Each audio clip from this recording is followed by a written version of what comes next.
Just a little background. Almost 3 years ago, I moved to Denver, North Carolina, from Texas. 55 and older community, and it was all the houses are new, all the neighbors are new, and they're great people. But so one day my wife comes home and says, "What's a Murphy bed?" I said, "Oh, it's a bed that folds out of the wall, you know, and company comes, you can throw it down." She says, "Oh, because there's this couple over here that they think they have to buy one. What's it look like?" And I said, "Well, it just so happens I saw one of these things in Wood magazine, great magazine, and so she takes it, she runs off, and a couple hours later, I get this guy says, "Your wife says you can build me a Murphy bed." What? And I said, "Well, I'm thinking to myself, my wife was ex-military. She's used to, telling people how to, what to do, not how to do it, but just get it done, will you?" So anyway, so I started looking into this, and come to find out, just plywood, and no big deal, right? Has anybody ever tried to lift a piece of plywood onto a table saw? By yourself, yeah. By yourself? Then try and start that table saw when you're 8 feet away holding the other end of that plywood? Yep. Yeah, it's it's difficult. So, anyway, this thing had 7 sheets of 3/4 inch plywood, 4 sheets of 1/4 inch plywood. Well, I said, I don't know if I can do this. I know I can't do this by myself, and my wife's not gonna help me. She's gonna, maybe the first piece, but definitely I have to think outside the box how I'm gonna do this. But the options were to go buy a in-feed table and an out-feed table.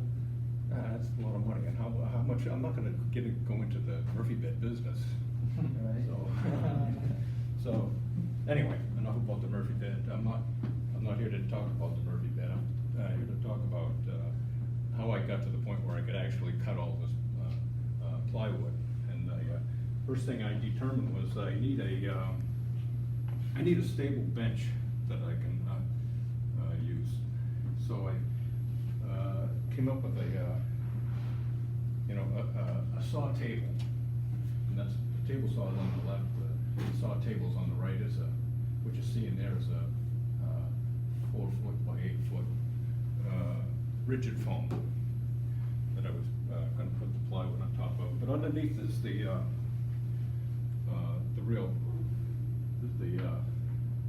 heart of the project there. That's the workstation. And the way it's constructed is just 2 different. You can put it so you got a wide and low, or high, as if you're going to put a bench and you're using your router and whatnot. 5 basic pieces: the 2 ends, the trestle rails, and the rigid foam top. You could throw this in the back of your pickup very easily. And very, very stable because of the way the pieces fit together. There's no, other than constructing these pieces, there's no screwing or nailing afterwards. You do need a mallet to punch it in and lift it out, because if you follow the instructions, it's a very, very snug fit. So this is a different view of it. So I got the table set. Takes a full 8-foot sheet of plywood. Now I have to come up with a means to accurately guide the skill saw. And I was looking online. Oh, I'm gonna go buy a Creek jig, $100. Oh, I could go Festool, $700. No, I can't do that.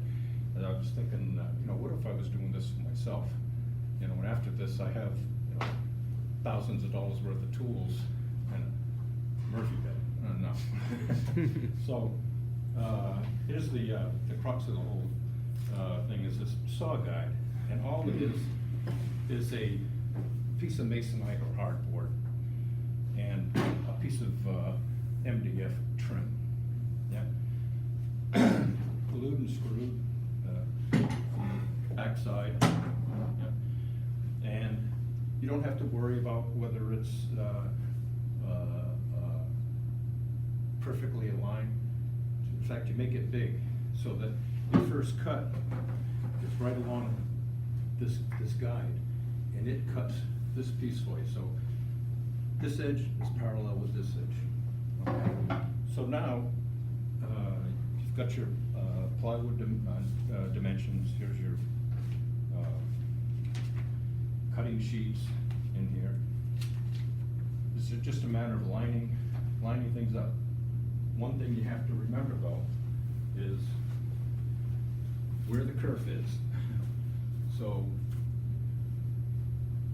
before you get started, measure the thickness of your blade at the teeth, so you know if it's 1/16 of an inch. So if you're gonna save the pieces on this side, this is the edge you got, right? If you need to save this piece, right, you gotta move this a 1/16 of an inch or whatever the curve is on this. You just clamp this down onto your work and onto the foam.